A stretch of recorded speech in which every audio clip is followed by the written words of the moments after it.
안녕하세요. 미카의 심리 상담입니다. 방부제가 없던 시절 소금을 보존 기술로 사용한 사례는 역사를 통틀어 여러 문명에서 있었습니다.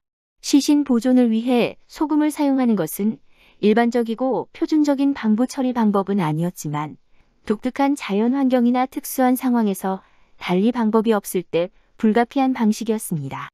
예를 들어 10세기에 거란 요나라의 일개 황제 요태종이 금나라 원정을 마치고 수도로 돌아오던 중에 병으로 사망하자 그의 유해 이송자들은 더운 날씨에 적절한 방부 처리 방법을 찾지 못했습니다. 그들은 장거리 이동 중에 유해가 부패할 것을 우려하여 보존육에서 아이디어를 얻었는데 유해 내부를 덜어내어 소금에 절이고 나머지는 불에 서서히 그을려 수분을 제거하고 미라 비슷하게 만들어 보존 상태를 유지하는 것이었습니다. 달리 소금은 고대의 형벌에도 사용되었습니다. 고대 중국에 해형이라는 형벌이 있었는데 사후에 소금에 절이는 것이었습니다. 이 해형은 주로 역모를 저지르거나 중요 인물을 시해하는 등 사형만으로 부족하다고 여겨지는 죄를 저지른 경우에 드물게 내려졌다고 하며 기원전 221년 진나라 시황제 때부터 있었던 것으로 알려져 있습니다. 하지만 이후에 그것은 중국 역사에서 공식적으로 규정된 것이라기보다 죽은 자에게 상징적 굴욕감을 안길 필요가 있을 때에만 행해졌습니다.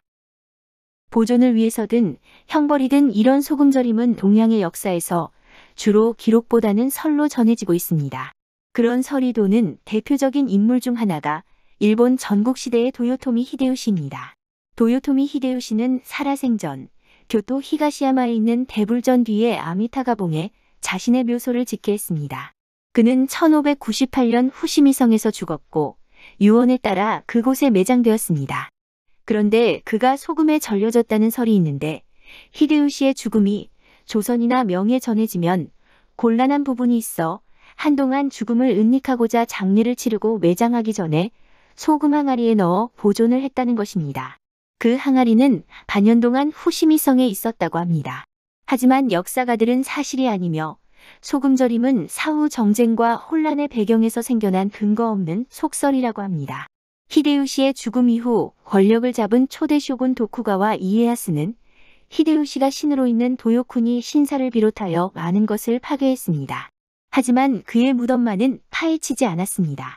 히데요시의 유해는 300년 가까이 방치되어 있다가 메이지 시대에 메이지 천황의 지시에 따라 발굴되어 재매장되었고 도요쿠니 신사도 재건되었습니다. 발굴 당시 그는 직경 1m 정도의 항아리 속에 자연적인 미라에 가까운 상태로 불자처럼 앉은 자세를 하고 있었다고 합니다.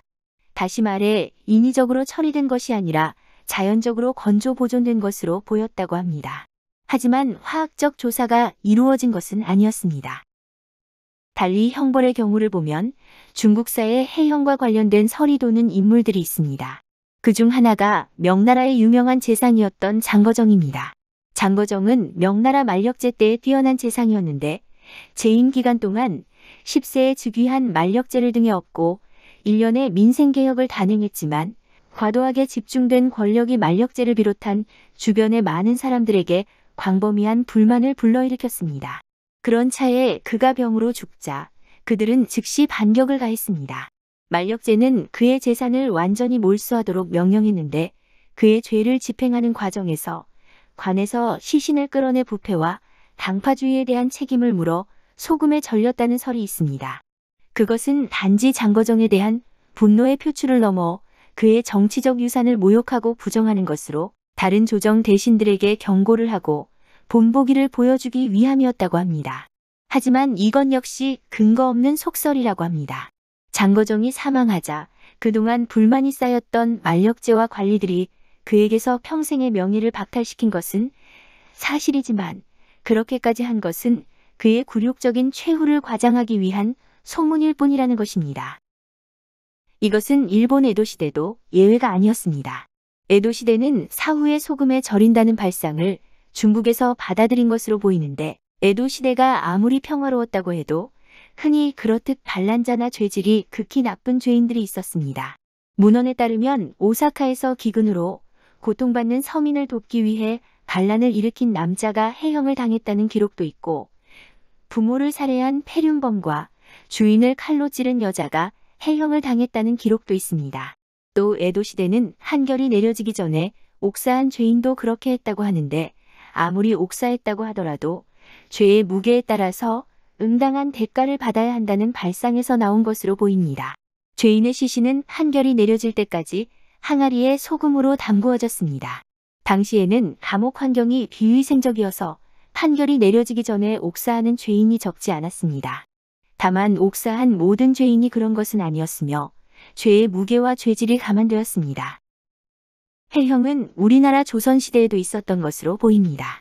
조선의 유명한 전래동화 콩쥐팥쥐전이 대표적으로 그것의 존재를 보여주고 있는데 현대의 콩쥐팥쥐전은 콩쥐를 죽인 계모와 팥쥐가 큰 벌을 받는다는 것으로 끝나지만 원전은 팥쥐에게 사약을 내리는 것이 아니라 팥쥐를 해형에 처해 젓갈로 만들어 팥쥐 엄마에게 보내고 그것을 모르고 먹은 팥쥐 엄마가 나중에 그것을 알고 미쳐서 죽는다는 이야기로 되어 있다고 합니다.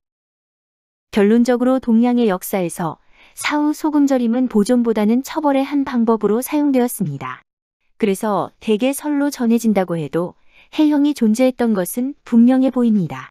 하지만 황제나 권력자들이 그런 일을 당한 경우는 거의 없었습니다.